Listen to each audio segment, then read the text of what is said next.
하나님 아버지, 오늘도 저희들을 말씀으로 인도하시고 주님의 길로 우리의 인생들을 인도하여 주옵소서. 예수님 이름으로 기도드리옵나이다. 아멘. 마태복음 2장 19절에서 23절 말씀을 보도록 하겠습니다. 헤롯이 죽은 후에 주의 사자가 애굽에서 요셉에게 현몽하여 가로되 일어나 아기와 그 모친을 데리고 이스라엘 땅으로 가라. 아기의 목숨을 찾던 자들이 죽었느니라 하시니 요셉이 일어나 아기와 그 모친을 데리고 이스라엘 땅으로 들어오니라.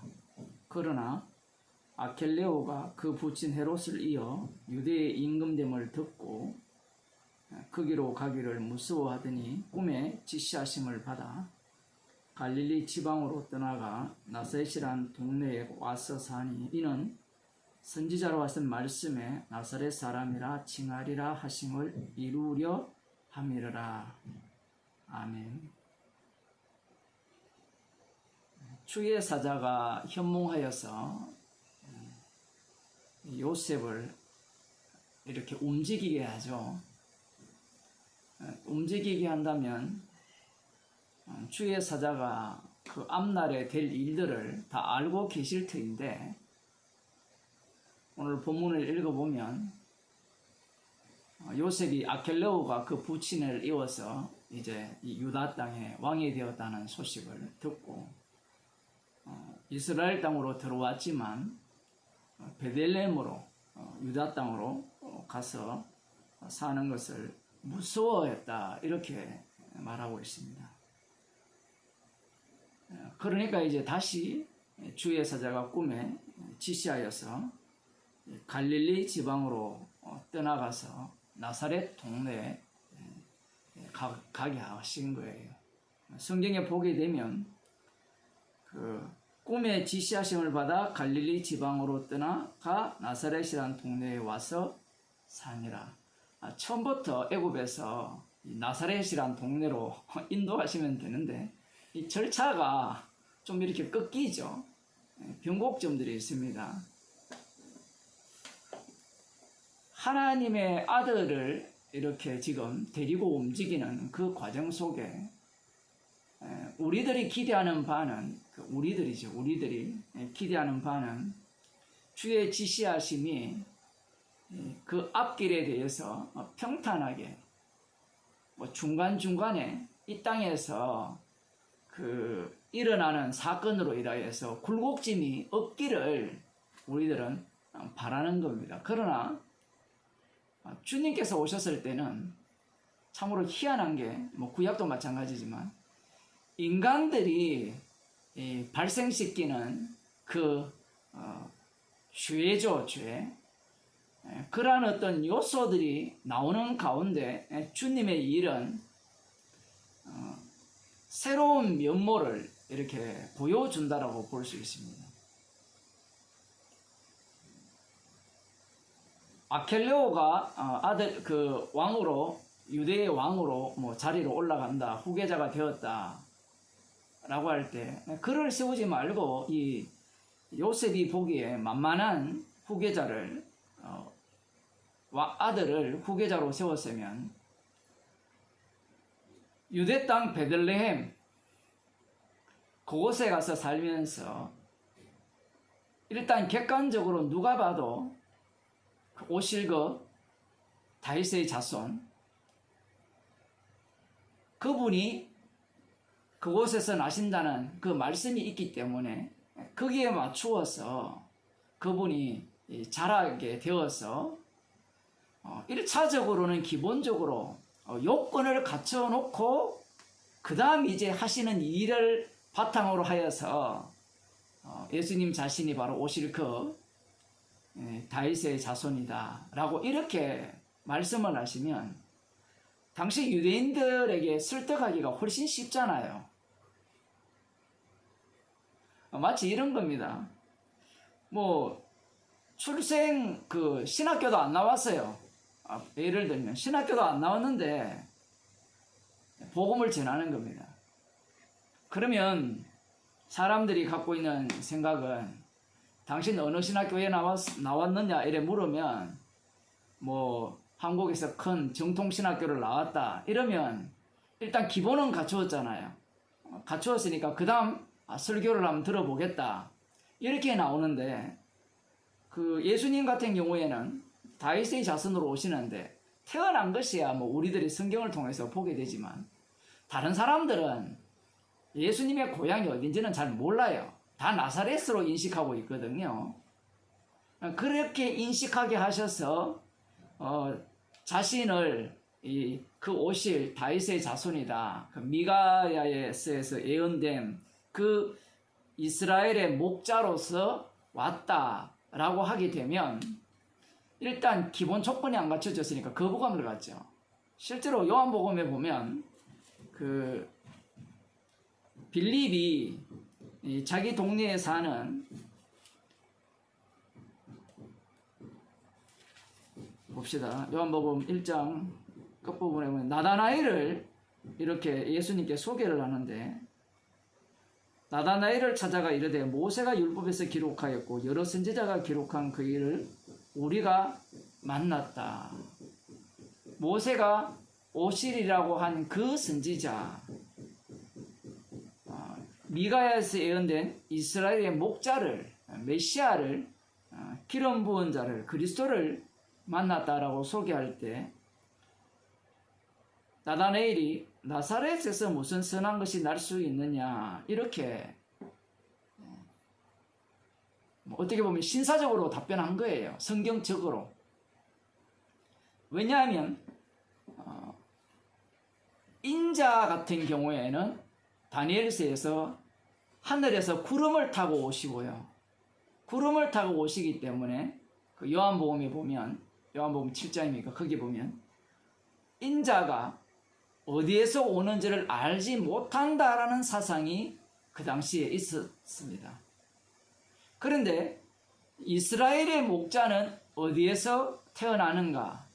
모세가 예언한 그 선지자 메시아 그리스도는 어디서 태어나느냐라고 할 때는 최소한 출생지가 베들레헴이어야 됩니다.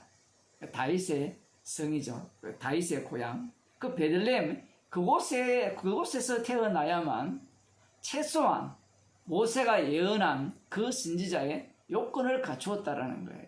나다나엘이 빌립의 말을 듣고 그 네가 말하는 그 모세가 예언한 그 선지자라고 하는 그 사람의 고향이 어디냐라고 물어보니까 예수님을 따라다니면서 예수님 어디서 태어났습니까? 이것도 안 물었던 모양입니다. 나사렛 예수, 별명 자체가 나사렛 예수.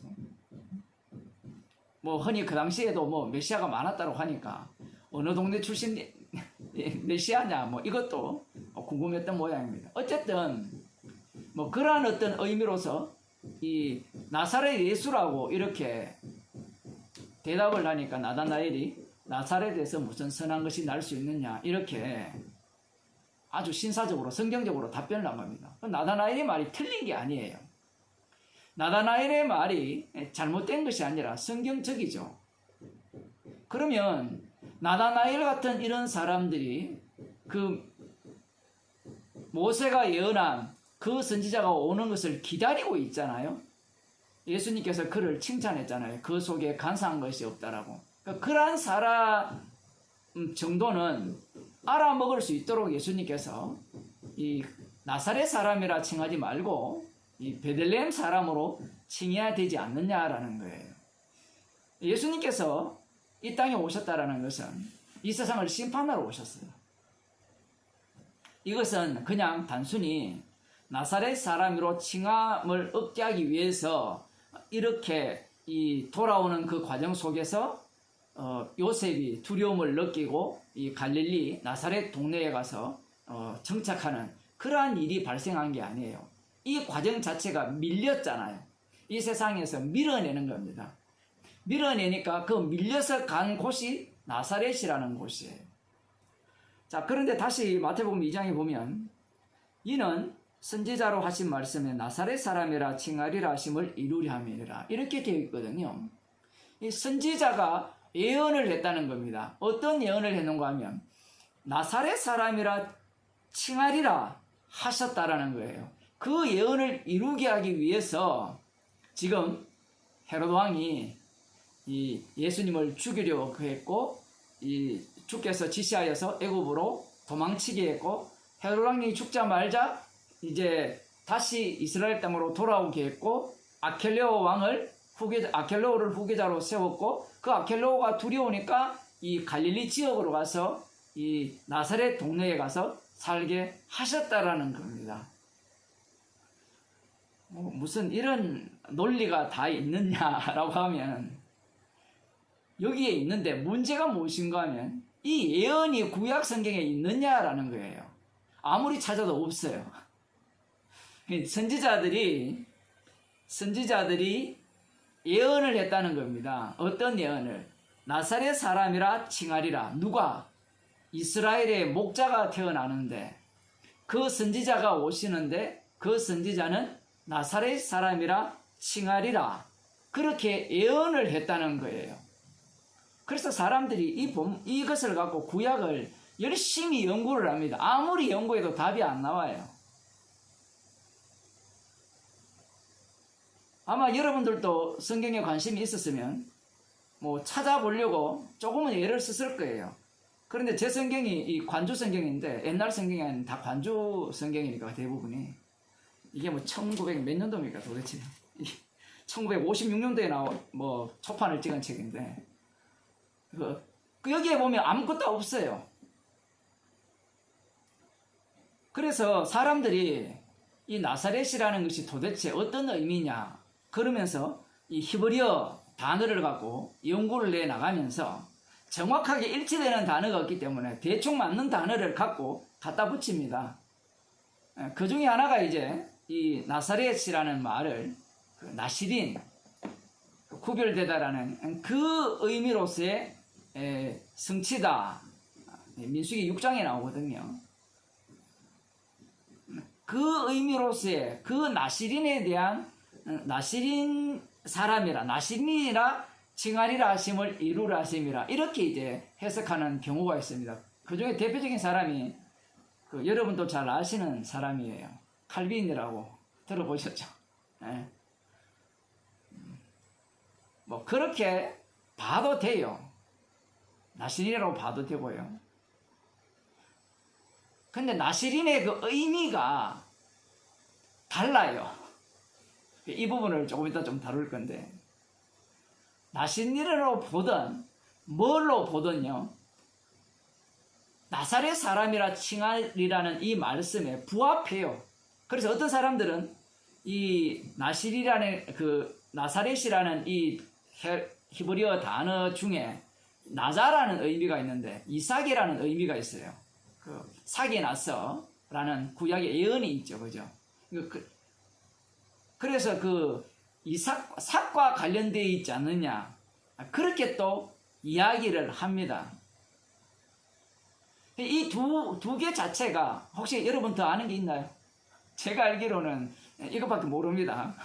다른 분들도 뭐 더 얘기할 수 있는데, 더 나와도 있잖아요. 삭이 되었던 아니면 나시린이 되었던 두 가지 의미 자체가 긍정적인 의미를 갖고 있어요. 물론 이 삭이라고 할 때는 연약하다, 유약하다라는 의미를 갖고 있지만, 사실은 이 이사야에서의 예언에 의하면 이 삭이 나서 이 삭에서 이제 이 주께서 남은 자를 중심으로 새로운 그 메시아 왕국을 만드신다라는 내용이 들어있기 때문에 이 삭이라는 것이 굉장히 연약하는 의미도 갖고 있지만, 그 속에서 오히려 더 강력한 긍정을 내포하는 그러한 모습을 볼 수 있습니다. 인간들이 성경을 볼 때 부정적으로 보려고 하지 않죠. 특히 이 예수님에 관한 것이라든가, 뭐 어젯밤에도 제가 그 출애굽기 21장을 이렇게 말씀을 전했습니다만은, 그러한 어떤 율법들, 종의 율례, 종은 어떻게 해야 되고 상전은 어떻게 해야 되고 이런 율례를 주면 우리는 불심판 받아 마땅하구나 이렇게 사람들은 생각을 하지 않습니다. 하나님께서 주시는 이유는 우리를 살게 하기 위해 주셨고 축복을 받게 하기 위해 주셨다는 거예요. 왜냐하면 저쪽은 애굽 땅 종되었던 곳에서 인도함을 받지 못한 자들에게는 이 말씀을 안 주셨잖아요. 자신들에게는 축복과 저주의 그 갈림길에서 선택할 그러한 어떤 권리를 주셨다는 거예요. 그게 하나님이 선택한 이스라엘 백성들의 그 특성이다. 유리한 점이다. 그렇게 생각을 하는 겁니다. 성경을 그렇게밖에 볼 수가 없습니다. 이 창세기부터 읽으면서 태초에 하나님이 천지를 창조하시니라 이걸 읽으면서 나는 지옥 가도 마땅하구나 이러는 사람 없어요. 나를 만드시기 위해서 세상을 만드셨구나. 죄가 들어와도 그래 그건 좀 기분 나빠. 그런데 또 그 세상을 지으신 하나님이 아들을 보내어서 이 죄 문제를 해결하시고 우리를 그 에덴 동산보다 더 좋은 천국으로 인도하실 것이다. 그런 내용이 있잖아요. 사실 이게 정말 웃기는 이야기인데 에덴 동산이 더 좋습니까? 그 요한계시록에 나오는 새 예루살렘이 더 좋습니까? 이 질문에 대한 답변을 스스로 한번 해보세요. 사람들은 새 예루살렘을 되게 좋아하거든요. 그 새하늘 같은 땅에 있는. 근데 거기에는요 흙이 하나도 없어요. 되게 불편한 곳입니다. 이런 거죠. 사람들은 이 세상에서는 황금을 좋아하고 보석을 좋아하잖아요. 그런데 우리가 눈에 보이는 모든 것들이 보석이라면 그게 보석입니까? 우리 몸에는 에덴 동산이 더 많거든요. 그 십자가의 피로 만드신 그 아들의 나라, 그 천국의 모습이 그 정도로 귀하고 그 정도로 아름답고 주님의 피 공로가 그 정도로 돋보인다는 의미거든요. 근데 사람들은 그런 본문을 보면서 예수 그리스도의 죽으심을 보는 게 아니라 내가 들어가서 살 아름다운 천국을 꿈꾸고 있죠. 그러한 천국은 절간에 가면 다 있습니다. 그 몸이 좀 안 좋으시면 절간으로 그 산보를 가면 참 좋아요. 제가 이 얘기를 하니까 갑자기 어제 그 설교할 때 했던 그 김영헌 전도사가 생각나는데 그 변성호 목사의 뭐 똘만이라 이렇게 소문이 나 있는데 똑똑해요. 똑똑하고 성경을 잘 압니다. 그 웬만한 한국교회 목사들보다 더 똑똑해요. 그러니까 그 뭐 신학 교수도 그 엉터리라고 욕을 하고 막 그러는데 그 친구가 이제 그 뭐 김기현 목사인가 청파교인가 뭐 이런 사람들 그리고 뭐 불교와 이렇게 관계를 맺고 있는 사람들을 향해서 이런 사람이 신학교 교수고 이런 사람이 뭐 한국교회를 대표하고 뭐 욕을 막 하는 거예요. 그 김영년 목사가 있어요. 김영형 목사가 있어요. 제가 대학원 다닐 때 교수였는데 교회에서 교수였는데 이 사람이 절간에 가서 뭐 부채의 사랑이 어떻고 저떻고 불교의 뭐 이 종교에 대한 어떤 그 용납함이 대단하다 이런 소리를 한 거거든요. 원래 그 교수는 예수 안 믿는 사람이거든요.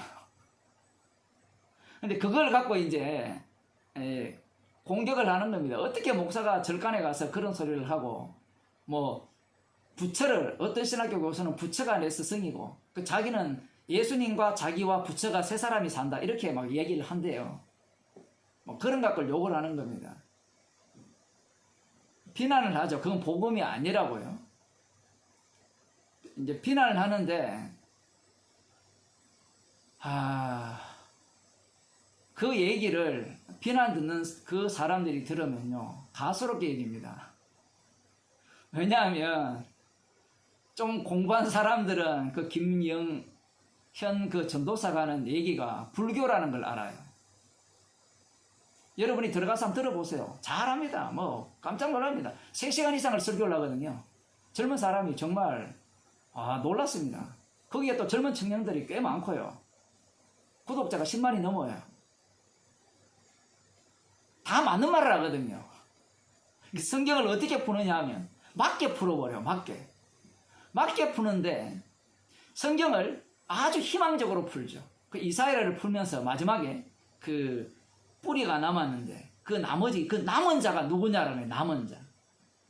어제도 그런 얘기했지만 남은 자가 되어야 된다라는 게 이 전도사의 그 지론입니다. 그러면 남은 자가 되려면 이사야가 하나님과 만났던 그 현장 속으로 우리가 들어가야 된다는 거예요. 논리가. 그럼 들어가려면 어떻게 해야 되는가? 자기를 없애야 된다는 겁니다. 자아를 없애는 게 불교거든요. 공부를 안 하니까 그런 소리를 하거든요. 자아를 없앤다는 말 들어보셨죠, 여러분도? 안 들어봤습니까? 예수를 믿으면 자아를 없애야 된다, 이런 소리를 안 들어봤어요?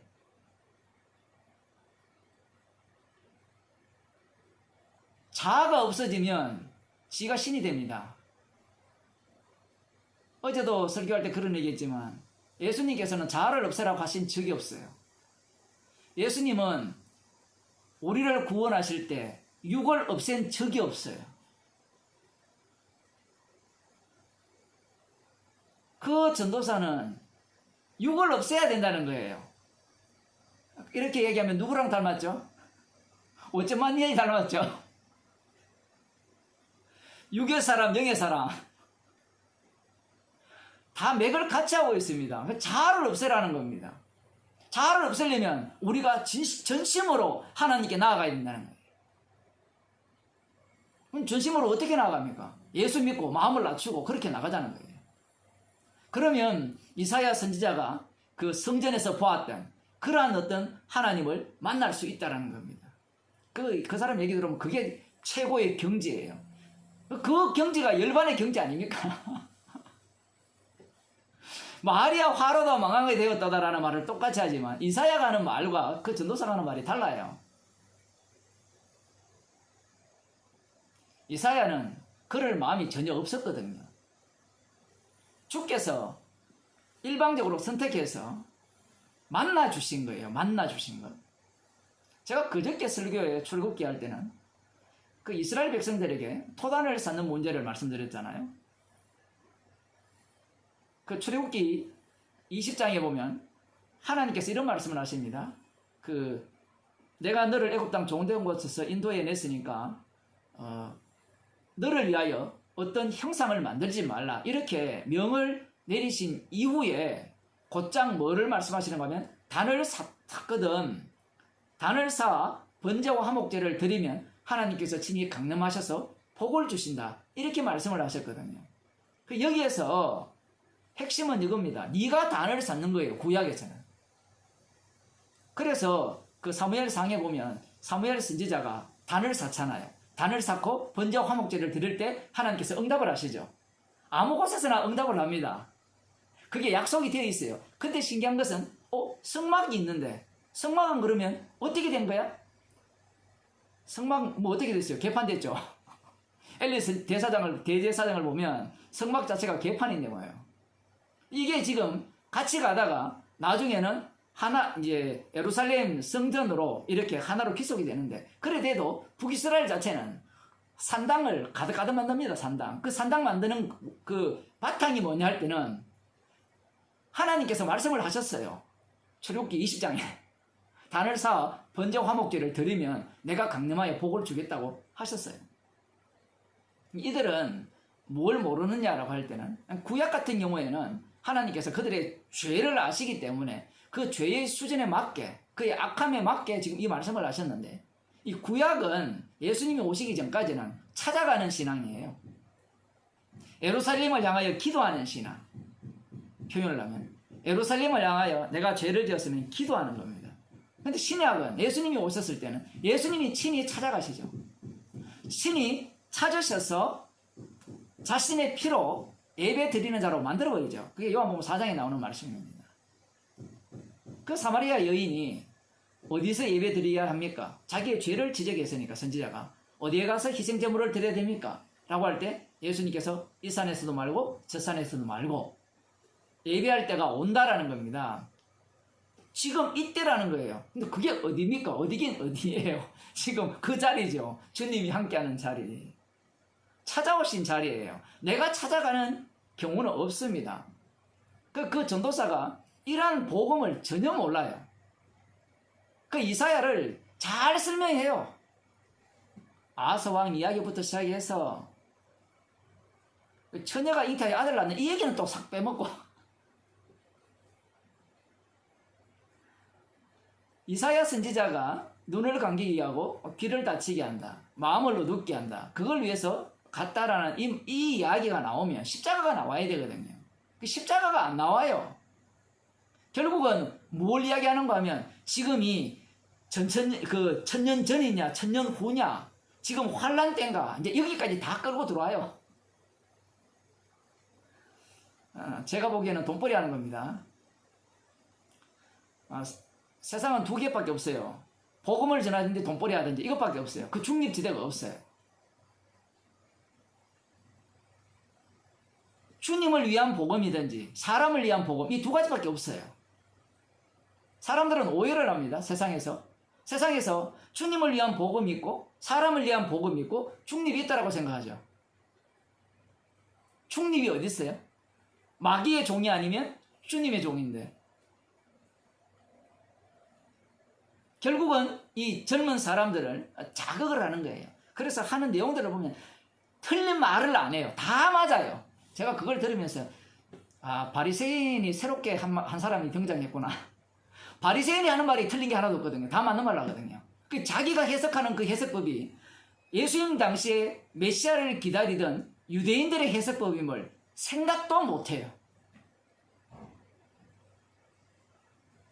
자기는 단지 예수님을 믿는다 이렇게 주장할지 모르지만 예수님을 믿게 된다면 믿어진 거예요. 주님이 찾아오셨으니까. 그러면 죄인 중에 개수가 되고 그 구약의 말씀들 모두 하나하나가 십자가를 증거하는 죄가 더한 곳에 은혜가 넘친다는 그러한 어떤 내용들로 가득 차 있다는 것으로 소개해야 되는데 그들에게 설교 듣는 자들에게 결심을 요구하는 거예요. 어떻게 해야 되는가. 그래서 거기에 온 사람들은 약간 두렵고 떨리지만 희망이 있어요. 그가 외치는 내용이 긍정적이거든요.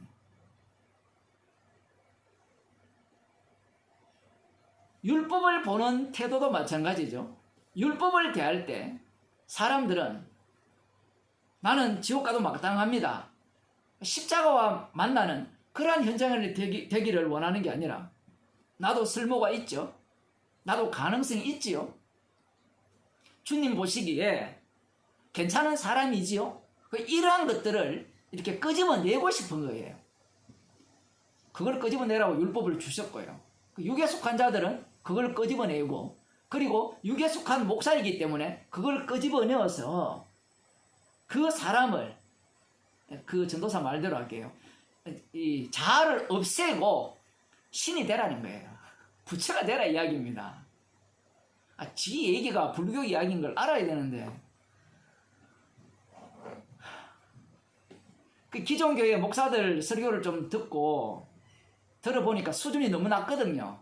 그러니까 자기가 수준이 아주 높다고 생각하고 공격을 하고 그리고 뭐 젊은 애들이 성경을 뭘 알겠습니까? 학생들이 어른들도 잘 모르는데 뭐 여러분들도 교회를 오래 다녀도 저 같은 경우에도 뭐 어릴 때부터 교회를 다녔지만 뭐 20년을 다닌다 해도 성경을 아무리 봐도 무슨 말인지 하나도 못 알아먹는데 지금도 성경을 보면 뭐 어려운 말씀이 한두 가지가 아니잖아요.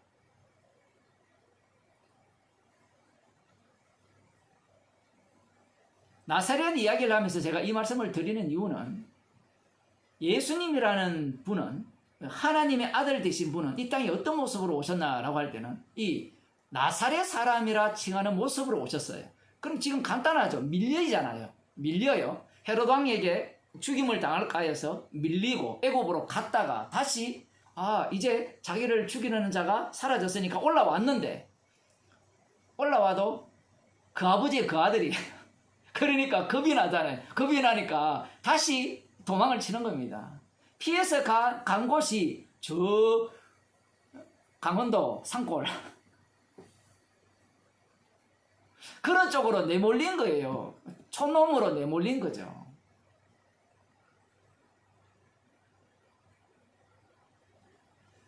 나사렛 사람이라 칭한다라는 이 말씀의 의미를 어떻게 해석하든 십자가와 관련 지으면 이 의미가 분명해지거든요.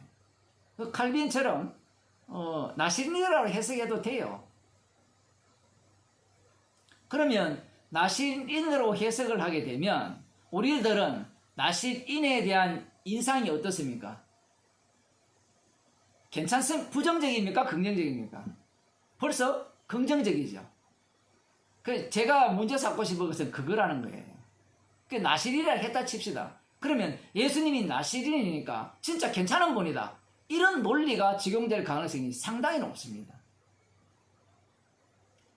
그런데 이 구약에 보면 이 나시린이 별로 나오지 않죠. 혹시 아는 분 있어요? 삼손 있죠, 삼손. 그 나시린의 대표가 구약에 보면 삼손입니다. 참 특이하죠, 이런 게. 물론 그 사무엘도 그 부류에 들어가는지 모르겠어요. 여호와께 드린다고 했으니까. 사무엘은 상당히 긍정적이죠. 사무엘 선지자는. 그 사무엘과 비슷한 얼마 차이 안 나는 시대에 이 삼손은 과연 어떤 모습인가? 삼손은 사사죠. 사사는 이 오실 메시아를 이렇게 그림자로 보여주는 역할을 감당하는데 그 삼손의 모습을 한번 들여다보면 그 사사기 13장입니다. 한번 봅시다.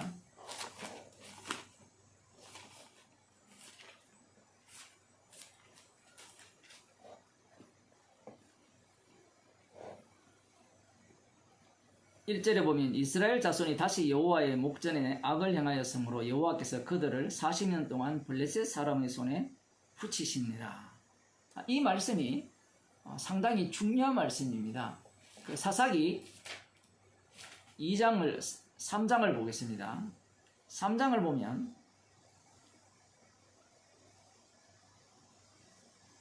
그 2장 10절에 보면 여호와께서 이스라엘에게 진노하여 이르시되 이 백성이 내가 그 열조와 세운 언약을 어기고 나의 목소리를 청종치 아니하였은즉 나도 여호수아가 죽을 때에 남겨둔 열국을 다시는 그들의 앞에서 하나도 쫓아내지 아니하리니 이는 이스라엘이 그 열조에 지킨 것 같이 나 여호와의 도를 지켜 행하나 아니하나 그들로 시험하려 함이라 하시니라.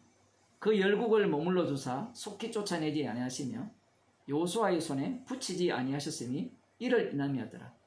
참 이 말씀도 되게 어려운 말씀이죠. 무엇이 어려운가 하면 그 열조가 지킨 것 같이 나 여호와의 도를 지켜 행하나 아니하나 이렇게 말씀을 하셨거든요. 열조들이 하나님의 도를 지켰습니까? 지킨 적이 없거든요. 여호와 하나님께서 이렇게 말씀을 하셔도 못 알아듣습니다. 물론 요사를 본받았다. 이렇게도 볼 수 있지만, 자, 그런 상황에서 지금 가나안 전쟁을 알지 못하는 이스라엘을 시험하려 하시며 이스라엘 자손의 세대 중에 아직 전쟁을 알지 못하는 자에게 그것을 가르쳐 알게 하사 남겨두신 열국은 블레셋 5방백과 쭉 나옵니다. 그러면서 이제 5절에 보면 이스라엘 자손은 마침내 가나안 사람과 헷 사람과 아모리 사람과 브리스 사람과 히위 사람과 여보서 사람 사이에 거하게 돼요. 분명히 진멸하라 했는데 진멸하지 않았어요. 이게 참 신기한 장면입니다. 가데스 바냐에서 그들이 겁을 먹고 하나님을 배역해서 40년 광야 생활을 했다면 이제 그 언약궤를 앞장세워서 여호수아가 이 전쟁의 진두지휘를 하면서 이 땅에 들어왔다면 이곳에 사는 그 이방 민족들을 다 진멸해야 되는데 진멸하지를 못해요. 그 못한 원인이 간단하죠. 안 들으니까 불순종이잖아요. 불순종. 좀 세니까 겁나서 진멸을 못하는 겁니다. 아니 하나님께서 언약궤를 앞장세웠으면 언약궤를 앞장세워서 다 진멸하면 되잖아요. 그렇게 하다가 박살난 게 엘리의 두 아들이잖아요. 그 얘기가 지금 여기에 같이 연결되어 있는 겁니다. 이미 그렇게 되었다라는 것은 우리가 볼 때는 여호수아를 통해서 전쟁이 거의 마무리된 것 같지만 전혀 마무리되지 않아요. 이 전쟁은 나중에 다윗 때 가서 전쟁이 마무리됩니다. 다윗 때 가서 전쟁이 마무리되는데, 자, 그러면 이들이 마무리하지 못한, 진멸하지 않은 이유는 저들이 강하다는 이유 때문일 수도 있고요. 그쪽에 들어가 보니까 다 죽이기가 너무 아까운 거예요. 다 죽이기가.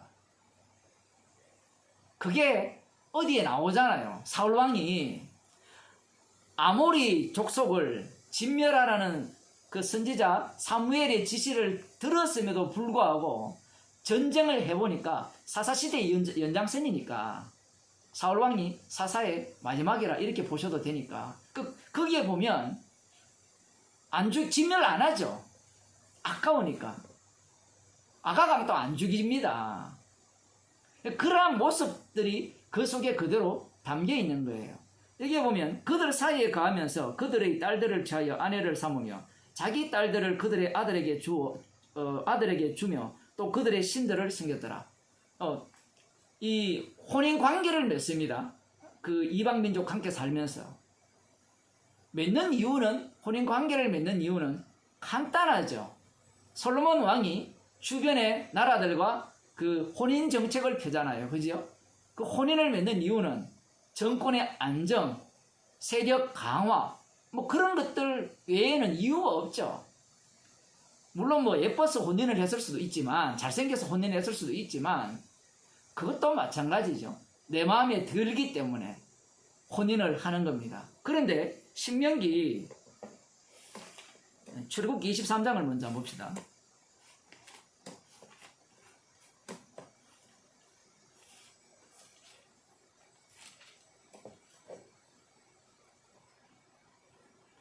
출애굽기 23장 20절을 보면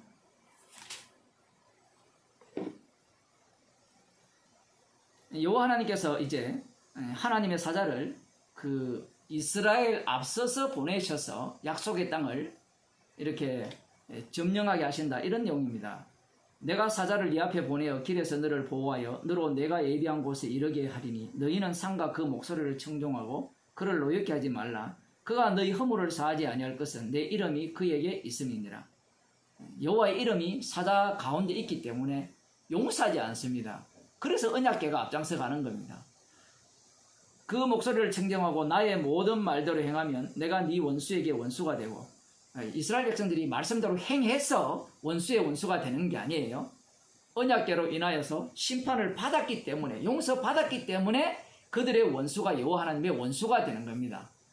말씀이 복잡하죠. 이스라엘 백성들은 이런 생각을 안 해요. 그냥 언약궤가 강력한 무기에 불과한 거예요.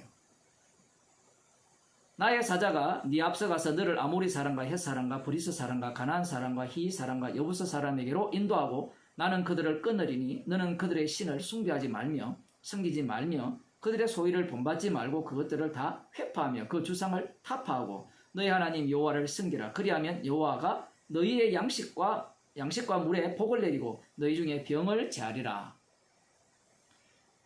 이 전쟁 방식이 분명히 여호와의 사자가 앞장서서 그들을 멸한다, 이렇게 지금 말씀하고 계시거든요. 그들을 끊는다. 근데 그들을 끊는 방식이 우리는 여리고 전쟁에서 볼 수 있죠. 여리고 전쟁에서 여호와 하나님께서 지시하신 바대로 그 성을 하루에 한 바퀴씩 마지막 날 7바퀴를 언약궤를 앞장세우고 제사장들이 앞장서서 돌 때 이제 마지막에 소리를 지를 때 이 예루살렘 여리고 성이 무너지잖아요. 그 무너지는 것으로 점령이 끝나는 게 아니죠. 들어가서 누가 정리를 합니까? 이스라엘 백성들이 가서 정리를 하거든요. 그 속에 아간이 있단 말입니다. 하나님께서 하시는 이 말씀의 의미는 전쟁의 방식이 다 이러한 방식이에요. 이러한 방식 중 하나가 그냥 하나님께서 그냥 이러한 어떤 특별한 능력을 보여주실 수도 있지만 안 그럴 때도 있는 겁니다. 이게 랜덤이에요. 랜덤. 왔다 갔다 합니다.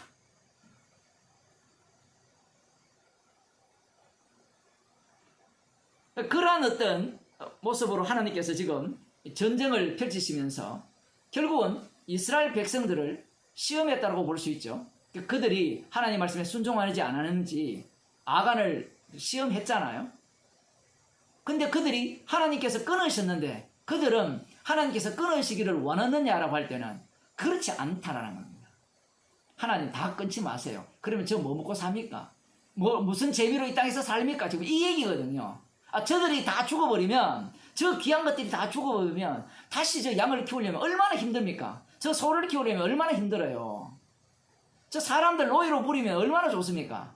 이런 생각이 가득한 거예요. 불로 다 태우기가 너무 아까운 겁니다.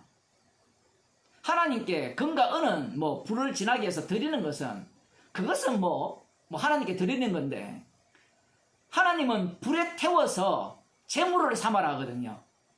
하나님이 속죄물로 삼아요. 그 심판 자체를. 너무 아깝잖아요. 자기가 죽어야 되는 그 죽음을 대신하는 게 그들을 그 하나님의 전리품을 하나님의 창고에 드릴 것은 드리고 불로 태워야 되는데 그러한 것들이 이들의 눈에는 마음에 들지 않는 겁니다. 그렇게 한다면 우상을 제하고 그렇게 한다면 하나님께서 질병을 내리지 않겠다. 이렇게 말씀을 하시는데 26절에 보면 네 나라에 낙태하는 자가 없고 잉태치 못하는 자가 없을 것이라 내가 너희 날수를 채우리라 이렇게 나오죠. 오래 살게 하겠다는 겁니다. 우상을 섬기지 않고 하나님의 말씀에 순종하면 잉태치 못하는 자가 없다라는 게 지금 이 약속이에요. 약속의 땅에 들어갔을 때. 그런데 사사기 13장에 보면 블레셋이 그들을 40년 동안 답설했다라고 하면서 그들이 이 지배를 했잖아요. 지배를 했는데 이 마노아 가정에 아내가 잉태를 하지를 못했어요. 그러면 잉태하지 못한 이유가 무엇이냐? 들어가 보면 답이 나오죠. 왜 잉태를 못했습니까?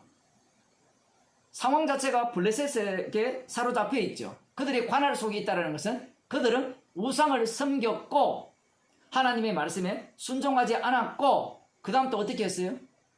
자신의 아들을 저기 블레셋의 여자에게 주고 또 블레셋의 자기의 딸들을 블레셋의 아들에게 시집 보냈다 이 얘기입니다. 그러니 하나님께서 그 말씀대로 지금 실행하는 장면입니다. 언약대로 실행하여서 잉태치 못하게 하신 거예요. 이 집안에 지금 하나님께서 나시린을 나게 하시는 겁니다. 나시린을 태어나게 하더라도 좀 괜찮은 사람으로부터 태어나게 하면 얼마나 좋겠어요. 이게 사무엘도 거의 비슷합니다. 동일한 거의 사사시대이기 때문에 한나가 왜 아기를 못 낳았어요?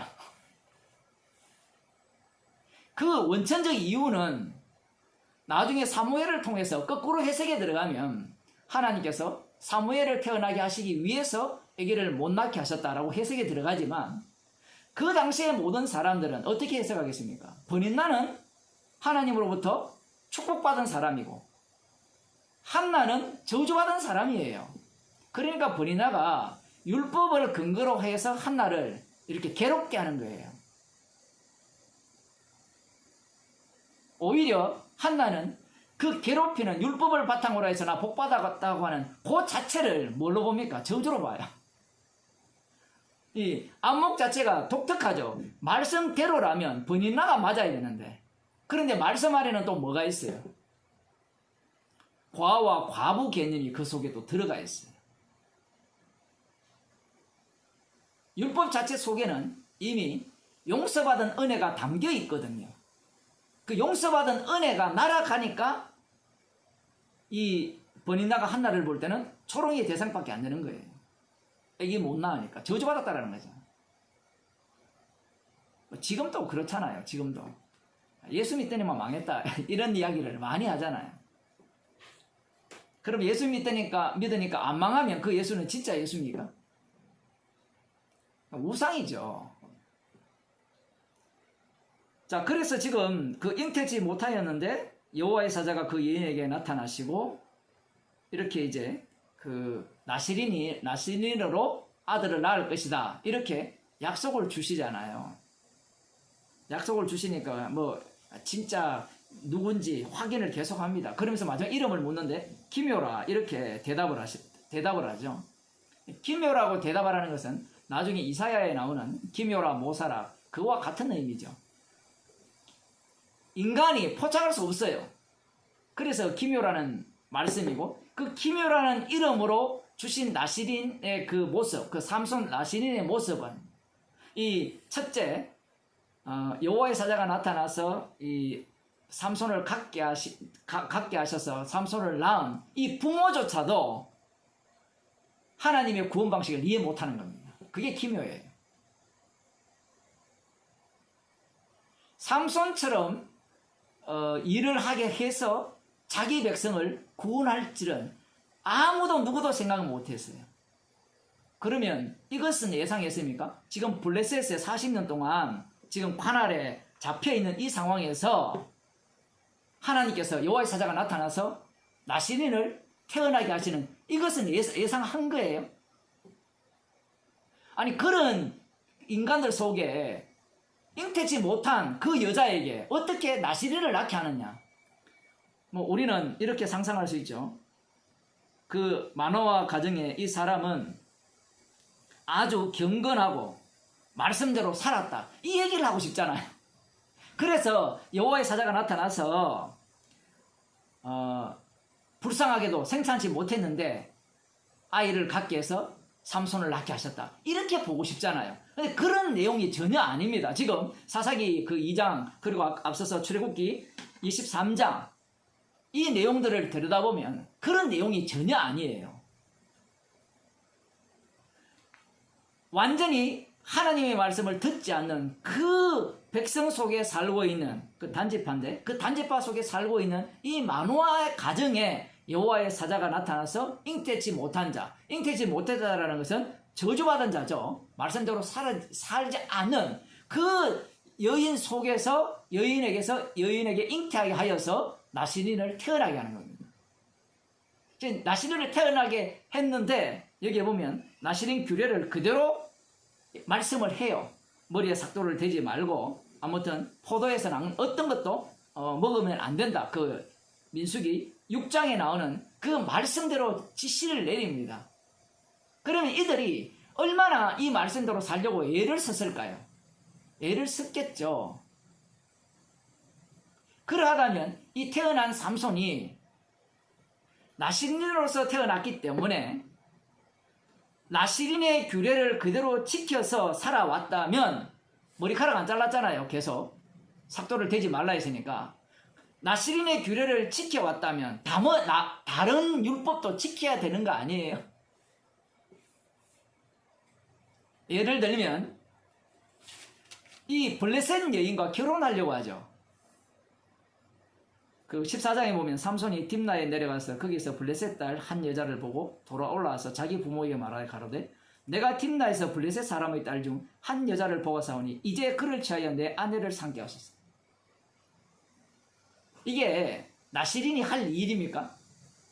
율법대로 하나님께서 지시한 대로 태어난 나시린으로서 머리카락은 안 깎아요. 나시린의 모습을 갖고 있어요. 그런데 하나님께서 이방 여인과 결혼하지 말라는 그 율법을 깨버립니다. 깨버리면 어떻게 돼요? 이 부모들이 어떤 생각을 갖게 되죠? 그러면 너는 나시린인데 이방 여인과 결혼하면 안 된다는 거예요. 자신들이 이미 블레셋의 관할에 있다는 것은 저주받아 마땅하고 하나님의 긍휼로 산다라는 것을 그들은 생각지 않는 겁니다. 자, 이제 나시린이 태어났으니까 새로운 마음을 갖고 이 삼손의 부모가 이렇게 이야기를 하죠. 부모가 그에게 이르되 내 형제들에게 딸 중에나 내 백성 중에 어찌 여자가 없어서 네가 할례받지 아니한 블레셋 사람에게 가서 아내를 취하려 하느냐. 대단한 믿음 같잖아요. 그죠? 왜 그런가 하면 하나님을 만나서 살아났거든요. 그래서 무엇인가 기대를 갖고 있는 겁니다. 자, 그러면 이 삼손을 통해서 이스라엘을 구원하려면 율법대로 살아야만 이스라엘을 구원한다고 생각하는 것이 이들의 사고방식이에요. 아직까지 이들은 율법대로 살 수 있다는 생각에서 못 벗어납니다. 끝까지 못 벗어나죠. 그러니까 예수님을 죽여버리는 겁니다. 그래서 이 부모에 의해서 누가 멸시당하느냐? 이 삼손이 멸시를 당해요. 자, 삼손을 통해서 이스라엘을 구원하시는데 그 구원의 방식은 이 나시린, 그 예수님의 모형이잖아요. 나시린으로 온 삼손이 자기가 낮아져야 됩니다. 어느 정도까지 비참하게 낮아지는가 하면 이 율법을 범한 자로서 저주받아 마땅한 그러한 자리까지 낮아져서 이 이스라엘의 원수를 갚겠다라는 게 이 하나님이 삼손에게 주신 마음이에요.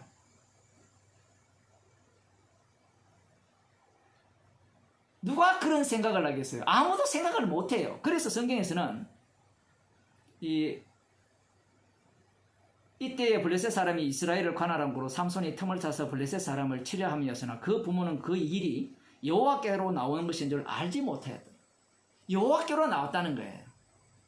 자, 여호와께로 나왔다고 했을 때는 이 청청이가 있으면 청청 1청 속에는 삼손은 이런 식으로 내가 구원하겠다라는 그것밖에 몰라요.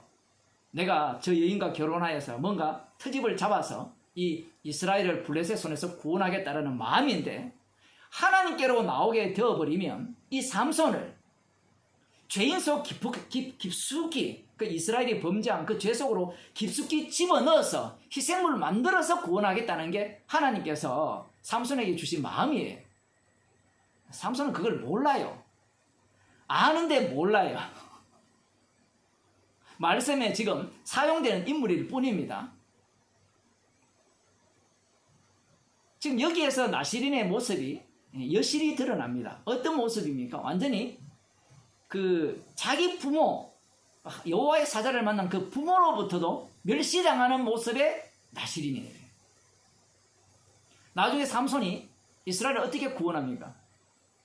자기가 모든 것을 잃죠. 머리도 잘리고 두 눈도 뽑히고 그런 상태에서 하나님께 기도하여서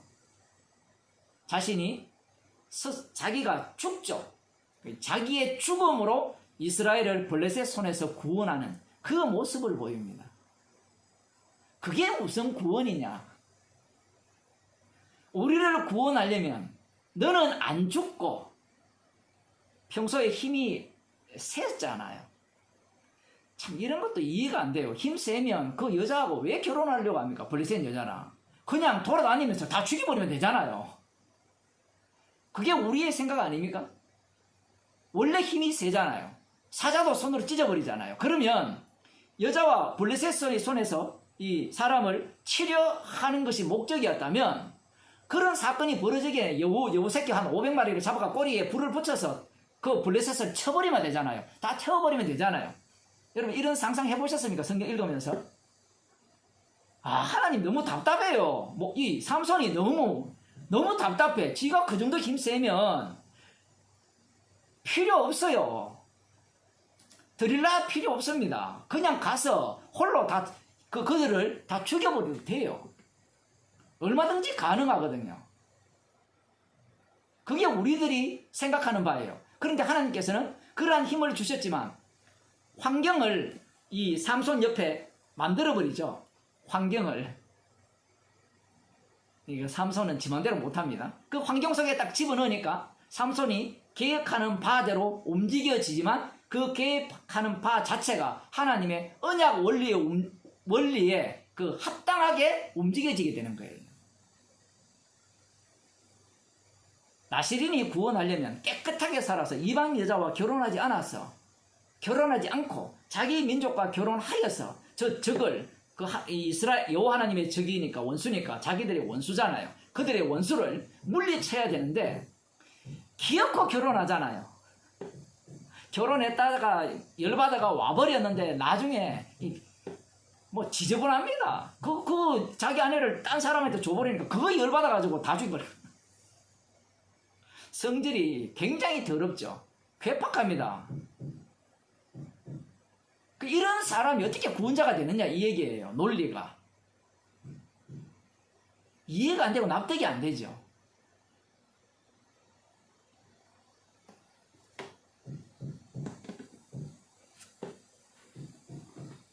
성경 하나 보겠습니다. 누가복음 5장입니다. 누가복음 5장을 보면 예수님께서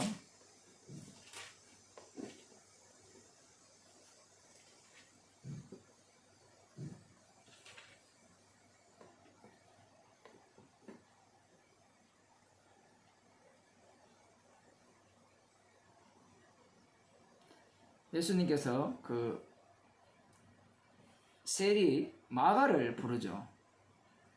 27절입니다. 그 후에 나가사 레이라 하는 세리가 세간에 앉은 것을 보시고 나를 쫓으라 하시니 저가 모든 것을 버리고 일어나 쫓으니라. 레이가 예수를 위하여 자기 집에서 큰 잔치를 하니 세리와 다른 사람이 많이 함께 앉았는지라. 바리새인과 저희 서기관들이 그 제자들을 비방하여 가로되 너희가 어찌하여 세리와 죄인과 함께 먹고 마시느냐. 예수께서 대답하여 가라사대 건강한 자에게는 의인이 쓸데없고 병든 자에게라야 쓸데있나니 내가 의인을 부르러 온 것이 아니요 죄인을 불러 회개시키려 왔노라. 이렇게 말씀을 하셨어요. 자, 예수님께서 지금 이 세리 마가의 집에 들어가서 함께 세리와 죄인들과 함께 잡수시는 그 상황 속에서 바리새인들이 자기들의 그 율법 해석법이죠. 거룩한 것들을 이 더러운 것에게 접촉하면 안 되거든요. 그래서 거리두기를 잘해야 됩니다. 지금처럼. 접촉했다가는 코로나 걸릴지 모르니까. 그래서 거리두기를 해야 되는데 예수님은 그들과 함께 거리두기 없이 같이 먹고 마시는 겁니다.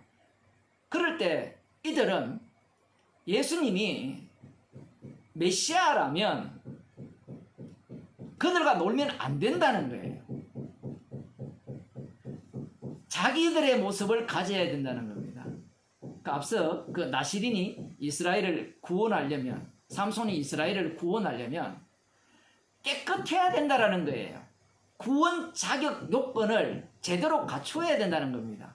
그런데 지금 예수님께서는 죄인과 함께 먹고 마셨죠. 그러면 죄인과 함께 먹고 마셨다는 것은 예수님이 죄인이 되어버린 거예요. 세리가 되어버린 겁니다. 세리처럼 된 거예요. 그들과 함께 되어서 도대체 뭘 구원하겠느냐 이 얘기죠. 누구를 구원하느냐. 과연 당신이 율법대로 온 사람이냐, 율법을 알고 있는 사람이냐, 지금 이런 지적을 하고 있는 거예요.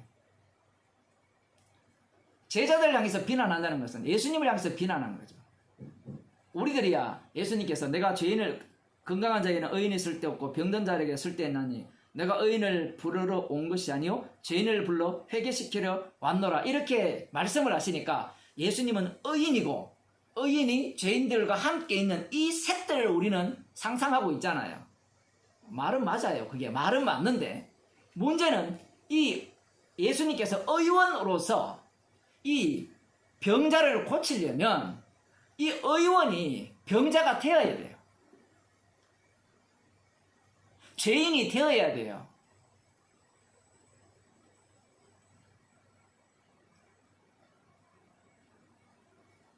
예수님께서 오셔서 자기 백성을 구원하실 때는 예수님은 반드시 이 죄인의 모습을 입고 오셔야 되죠. 죄는 없으시지만 죄인의 모습을 입고 와서 친히 우리의 죄를 다 담당하세요. 그걸 달리 표현하면 예수님이 죄인이 아닌데, 죄가 없는데 죄인이 되는 겁니다. 지금 바리새인들의 눈에는 예수님이 죄인이 되어버린 거예요. 그 죄인됨이 구원의 원천임을 이들은 생각도 못하는 겁니다. 심지어 제자들이 예수님 말씀을 들었다 칩시다. 자, 의사는 건강한 자에게는 의인이 쓸데없고 병든 자에게 필요하다니까, 저 사람은 병든 자니까 예수님은 의사야. 의사가 병 고치는 게 맞지. 그렇잖아요. 그죠? 의사가 병자를 고칠 때 자기도 병 듭니까? 안 됩니까? 예? 자기가 병에 걸려요? 안 걸리죠? 이 세상이 생각하는 방법은, 생각하는 것은 그것 외에는 아는 게 없죠. 자기가 병 걸리면 안 돼요. 의사는 치료를 해야 되잖아요. 예수님께서 죄인을 불러 회개시키러 왔다 하니까 죄인을 불러 회개시키는 분은 죄인이 되면 돼요? 안 돼요? 안 되고 죄인과 거리두기 상태에서 불러서 회개만 시키면 돼요. 여기에는 예수님이 죄인이 되어서 친히 그들의 죄를 담당하시고 죄를 용서하는 그 십자가의 죽으심이 필요치 않는 겁니다. 많은 사람들이 그런 식으로 예수님을 이해하는 거죠.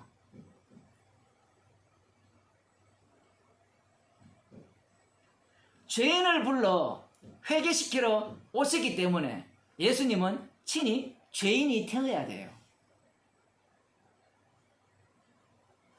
나사렛 사람이라 칭함을 일컬음을 그 함을 이루려 함이라 이렇게 말씀을 하셨을 때 사람들은 그러한 나사렛 사람이 자신들을 구원하며 이 온 우주의 심판주가 되실 것이라는 생각을 못해요. 달리 표현하면 십자가에 달려 죽으실 때 유대인의 왕이라 썼잖아요. 그게 빌라도 쪽에서는 장난 비슷하게, 그리고 자기 마누라가 한 얘기가 있으니까 혹시 보험이라도 하나 들어야죠. 보험 들듯이 붙여주는 겁니다. 이름을 유대인의 왕. 그런데 진짜 유대인의 왕이에요. 그 십자가에 못 박히신 분이. 그분이 친히 육신을 입고 이 땅에 오셔서 친히 죄인이 되셔서 죄인의 죄를 친히 다 담당하시죠. 담당하신 그분이 심판조가 되셔서 그 담당한 그 피능력으로 자신의 백성의 죄를 용서하고 구원하고 그 피의 혜택을 입지 못하는 자들은 다 지옥 보내는 겁니다.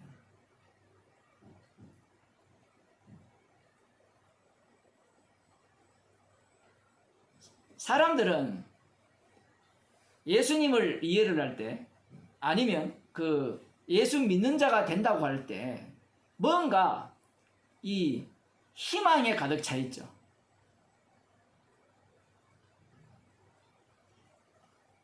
예수님은 이 땅에서 사람들로부터 조롱을 받으셨고 비웃음을 당하셨어요. 뭔가 예수님께서 신학적 논리를 잘 펴서 마치 마가복음에 나오는 그 말씀처럼 권세 있는 새 교훈이다. 그럼 사람들이 예수님을 우러러 볼 거 아니에요. 근데 권세 있는 새 교훈이 그들이 원하는 바예요. 그들이 기다리는 메시아는 권세 있는 교훈을 할 수 있는 사람, 그게 바로 메시아라는 거예요. 그게 바로 마귀가 요청한 하나님의 아들입니다. 말로만 가르치지 말고 병자를 고치는 그런 능력을 갖고 있는 자라야 하나님의 아들답다라는 겁니다. 그런데 예수님은 자신의 죽으심으로 죄를 용서하죠. 오히려 이 십자가에 달려 죽으시기 전까지의 예수님의 모습은 말뿐이에요. 말. 이 말이 참 어려운 말인데 능력을 행하셨는데 그 능력이 예수님을 소개하는 것이 아니라 그 능력을 행하신 이후에 예수님이 자기를 소개하시잖아요. 그 말씀. 이 모든 내용들이 십자가를 증거하는 말씀이죠. 그것을 보고 누가 예수를 믿느냐라고 할 때는 믿을 수가 없어요. 예수님이 오신 것은 심판하러 오셨거든요. 믿으라고 오신 게 아니에요. 어떤 누구도 믿을 수 없습니다. 그런데 사람들이 예수님 행하시는 모습이 권세 있는 자의 새 교훈을 이렇게 가르치는, 서 계셔도 돼요. 힘드시면. 예? 그 가르치는 그 모습을 보이니까 매우 이 흥미를 끈 거예요. 야, 저 정도 되면 우리를 구원할 메시아가 아닌가. 오늘날도 마찬가지입니다. 십자가의 피로 구원받으면 내가 굉장히 괜찮은 사람이 될 것이라는 기대감을 갖고 있어요. 맞아요. 십자가의 피로 용서받았으면 장자이신 아들의 그 죽음으로 인하여서 우리는 양자가 되죠. 하나님의 자녀가 되었습니다. 하나님의 자녀가 되었기 때문에 그 다음 누구든 날 건드리지 마, 이 얘기가 아니고 하나님의 아들이 되었기 때문에 쓰레기 취급받는 거예요. 그러면 사람들이 저 쓰레기에서 무슨 영생이 나오느냐, 무슨 선한 것이 나오느냐, 이런 이야기를 들어야 되는 겁니다. 실제로 사도 바울이 복음을 전했잖아요. 하나님의 양자가 되었습니다. 하나님의 아들 맞아요. 정말 사망에서 생명으로 옮겼죠. 그러면 사도 바울을 볼 때 사람들이 우러러 봐야 된다고 생각하잖아요. 그런데 성경 한번 읽어보세요. 사도 바울을 존경하는 사람은 거의 없어요. 교인들 중에도 거의 없어요. 아, 성경을 안 읽는 모양이에요. 한번 읽어보세요. 아니, 고린도 교회만 해도 네가 사도 맞냐 이렇게 따지고 들어오거든요. 내가 다른 사도들처럼, 다른 사도들은 다 이렇게 사례받고 다니는데 자기는 안 받고 다니니까 네 사도 아니잖아, 이런 소리도 들어야 되고, 아내를 안 데리고 다니니까 너 좀 이상하다.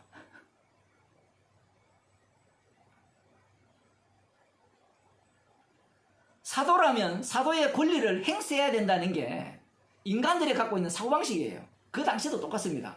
예수님의 사도라면 적어도 이 베드로와 요한처럼 주께서 먹인다 했잖아요. 지팡이만 들고 다니면. 근데 사도 바울을 보면 지팡이만 들고 다니는데 안 먹여. 굶주려요. 매를 맞아. 아내도 없어. 비웃음의 대상인 거예요.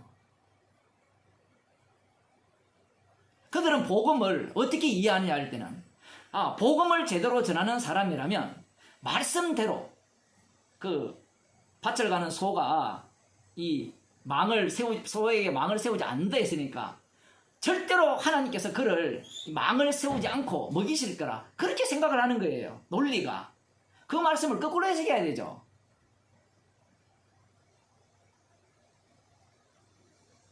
야, 복음 전하는 사람이니까 이 사도 바울은 만나면 진짜 말을 엄청 잘할 거야. 만나보니까 말을 저보다 더 못해요. 글은 잘 써요. 사도 바울이 글을 잘 쓰는데 사람들은 성령 충만 받았으니까 야, 말이 청산주스처럼 나올 거다 이런 생각을 가진 거예요. 근데 막상 만나보니까 말을 뜨듬뜨듬 하고 있어요. 인간들은 항상 외모로밖에 판단을 못하죠. 그래서 사도 바울은 영의 교제, 성령의 교제를 이야기를 해버리는 겁니다. 알아들을 사람은 알아들으라는 거예요.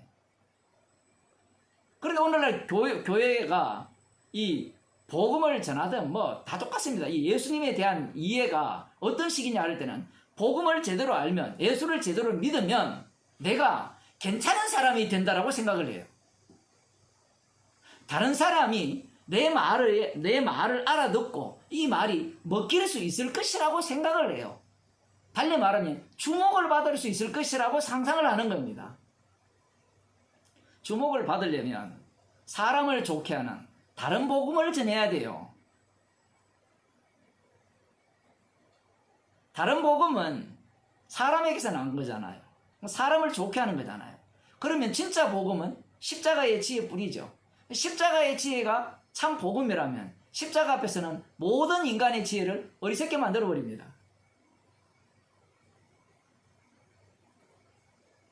여러분들이 지금까지 말씀을 열심히 배우고 열심히 공부를 했잖아요. 몇 주가 되었든 몇 년이 되었든 십자가 앞에서는 어리석은 지혜입니다. 이렇게 이야기를 하면 참 목사님, 저는 지금까지 말씀을 십자가 복음을 제대로 배웠는데 이게 어떻게 어리석은 지혜입니까? 그 말 하는 걸 보세요. 자기 소유화 삼았잖아요, 벌써. 아까 아마 그 김영현 그 전도사가 얘기했다면 왜 자아를 없애지 않았어? 이렇게 나오는데 자아를 없애는 게 아니에요. 자기를 부인해야지. 주님께서 우리에게 이 복음을 알게 하고 배우게 하셔서 죄인 만드시는 거예요. 이런 거는 상상도 못했을 겁니다.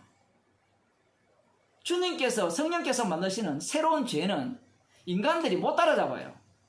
기껏 아는 것은 자기들의 어떤 윤리적, 도덕 기준에서의 죄밖에 모르죠. 복음 전하는 죄를 누가 알겠어요? 주를 위해 이 죽는 것도 유익하다는, 이것이 또 죄가 된다는 것을 어떻게 알겠어요?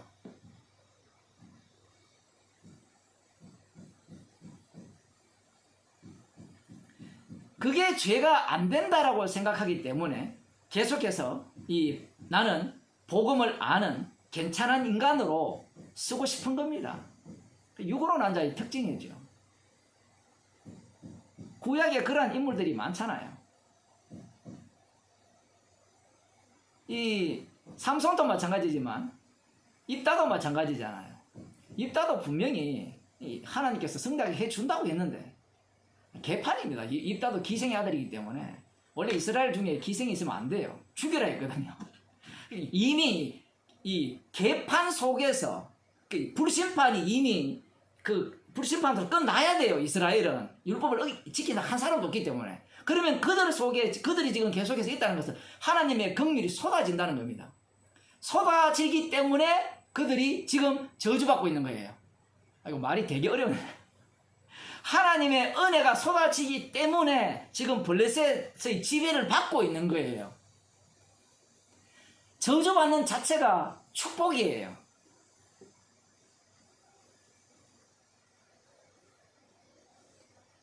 입다는 지가 잘났다고, 지가 잘나서 싸움 잘했거든요. 그러니까 이 길라 사람들이 스카웃을 한 거잖아요. 네가 와서 우리를 대표해서 나가서 싸우면 우리의 대장이 해주겠다. 얼마나 기분 좋은 일입니까? 그 길라 쪽에서, 입다 쪽에서는 지가 잘났어. 그래서 나를 불렀구나. 그래, 너희들 말 진짜냐? 그래, 맹세해라. 맹세한다. 그럼 좋다. 내가 나간다. 하면서 지가 나간다는 것을 스스로 이야기하죠. 누구든지 전쟁에서 승리하고 돌아올 때 누구든지 우리 집에서 처음으로 나오는 개가 되었든 사람이 되었든 누가 되었든 하나님께 번제로 드리겠습니다. 그게 이스라엘의 현 모습이에요. 그런데 놀랍게도 주님께서는 그러한 개판인 인간을 통해서 구원한다는 거예요. 그 개판의 인간의 모습을 오신 분이 예수님입니다.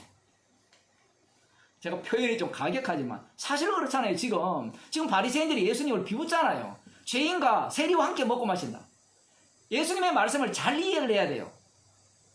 이 의사가 이 환자에게 의사가 필요하다고 했을 때 예수님은 친히 병자의 그 병을 다 짊어져 버립니다.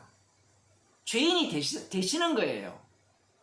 우리 연약한 것을 친히 담당하시는 겁니다. 그래서 예수님께서 자신의 죽으심으로 그 죄를 용서하는 거예요. 용서할 때 그냥 용서합니까? 같이 죽여버리죠. 같이 죽이시고 주님께서 새로운 창조물을, 새로운 피조물을 계속해서 만들어내시는 겁니다. 그 작업 속에 성도는 말려든 거예요. 그래서 성도는 날마다 새로운 피조물이 되는 겁니다. 주님의 십자가의 능력으로 새롭게 만들어진 새로운 피조물. 그래야만 십자가를 전가하는 죄인이 돼요. 그래서 자아를 없애면 안 돼요. 없앨 수가 없어요. 그 불교나 하는 짓이고요.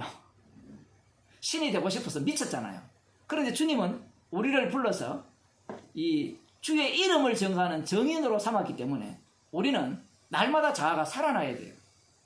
그래서 주님께서 이 자아를 날마다 새롭게 만들어줍니다.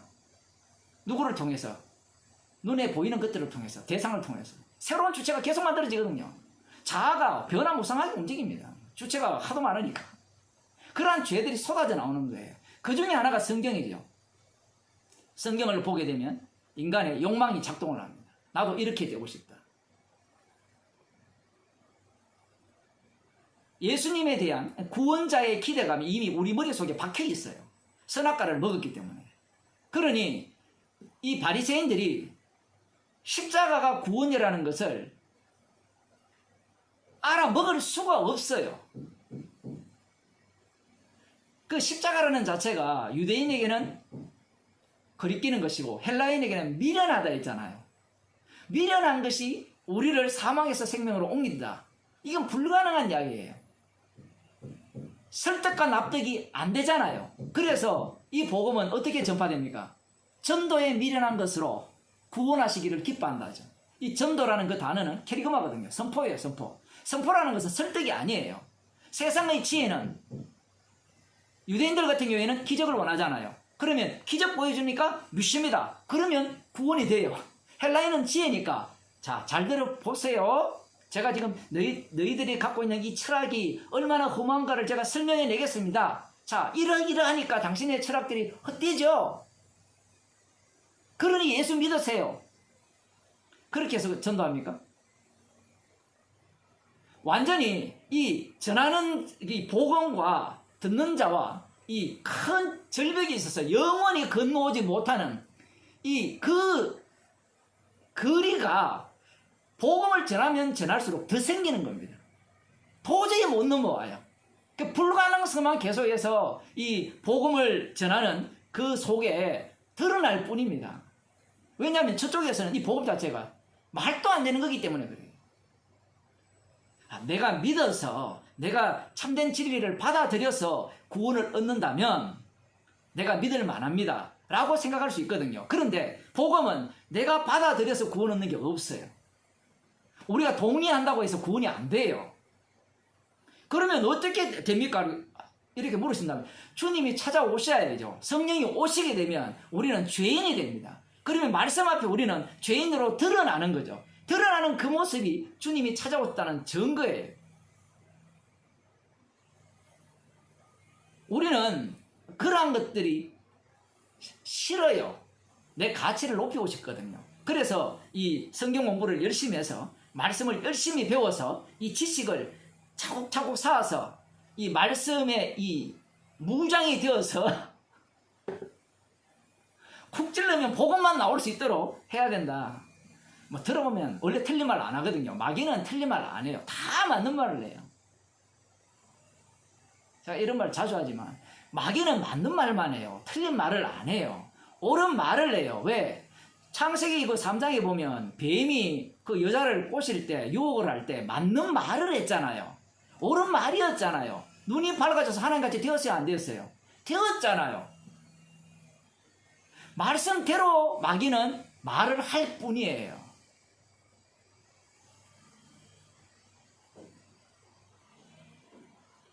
복음이라는 자체가 이 예수님처럼 어떤 대접을 받느냐라고 할 때는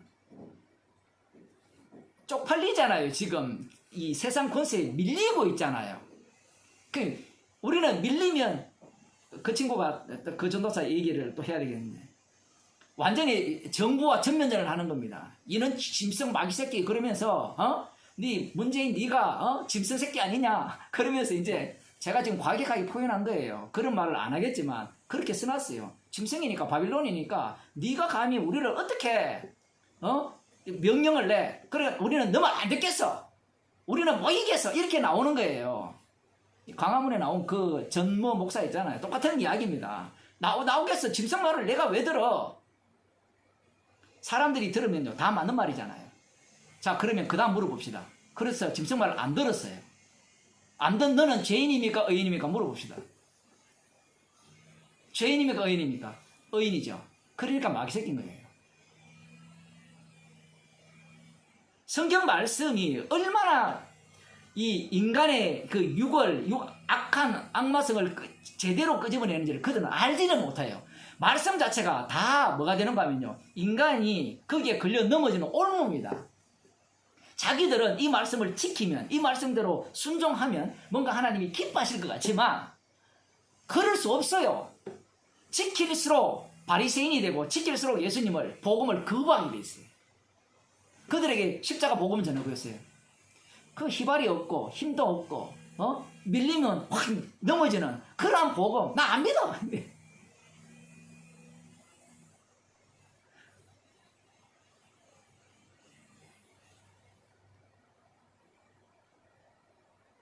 사도 바울이 그 주일날도 그런 표현했지만 내가 약할 때 강하다라는 이 이야기가 십자가만을 전가하기 위함이기 때문에 항상 우리는 약해야 되죠. 약해야 돼요. 뭐 약하니까 십자가 복음을 뭐 꺾으라 그 얘기가 아니에요. 십자가 복음을 전한다는 것은 내가 약하다는 이야기예요. 강하다는 이야기가 아니고 나는 아니오를 이야기를 하는 게 십자가 복음이죠. 그 십자가에 못 박히신 그 죽으신 그분만이 모든 것을 다 이루셨고 그분이 다 이루심을 증거하기 위해서 날마다 우리를 이 죄인 만드셔서 십자가의 증인으로 삼으시는 겁니다. 이 복음을 제대로 된 복음을 듣고 뭐 뭔가 희망찬 미래를 꿈꾸지 마세요. 이미 복음 속에 들어왔다는 자체는 만물의 찢기가 되었다는 증거입니다. 그러니 내가 복음을 제대로 알기 때문에 사람들이 나를 인정할 거야. 예수님도 인정 못 받았는데 누가 인정합니까? 사도 바울도 그 자기가 전한 사람들한테도 인정 못 받았어요. 거의. 나중에 보면 다 떠나가잖아요. 몇 명 안 남았어요. 네. 기도합시다. 하나님 아버지, 이 땅에 오신 주님이 사람들로부터 버림받으셨습니다. 주님께서 죄인 속으로 들어오셔서 우리의 죄를 담당하시기 위해서 죽임당하셨습니다. 우리의 인생을 주님의 인생으로 인도하여 주시고 날마다 자기를 부인하며 십자가의 피만을 자랑하는 주의 백성으로 인도하여 주옵소서. 이 세상으로부터 만물의 찢기처럼 여김받는 것을 감사하는 주의 백성이 되게 하여 주옵소서. 예수님 이름으로 기도드리옵나이다.